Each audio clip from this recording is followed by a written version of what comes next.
ಹೋಗೋಣ ಒಂದೇ ಒಂದು ನಿಮಿಷ.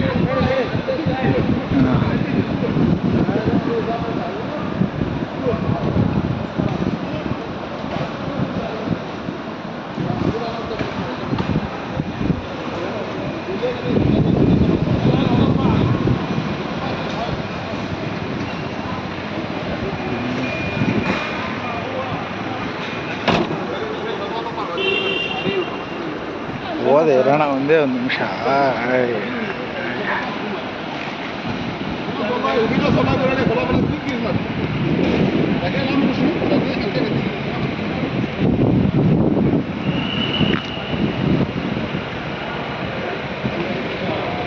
ನೋಡಿ ಗೆಳೆಯರೆ, airport Kempegowda international airport terminal 2 ಯಾವ ಮಟ್ಟಕ್ಕಿದೆ, ಬೇರೆ ದೇಶದಲ್ಲಿ ಇದ್ದಂಗಿದೆ. ನಿಜವಾಗ್ಲೂ ಬೇರೆ ದೇಶದಲ್ಲೇ ಇದ್ದಂಗಿದೆ ನಾವು.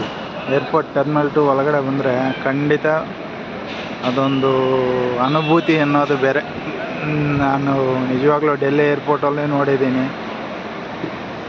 ಬಟ್ ಈ ಮಟ್ಟಕ್ಕೆ ಎಕ್ಸಲೆಂಟಾಗಿ ಟರ್ಮಿನಲ್ 2 ಅದು ನೈಟಲ್ಲಿ ಇದ್ದಿದ್ದು ಇನ್ನೂ ಸಕ್ಕತ್ತಾಗಿದೆ. ನಿಜವಾಗ್ಲೂ ಸೂಪರ್ ಲೊಕೇಶನ್ ಇದೆ.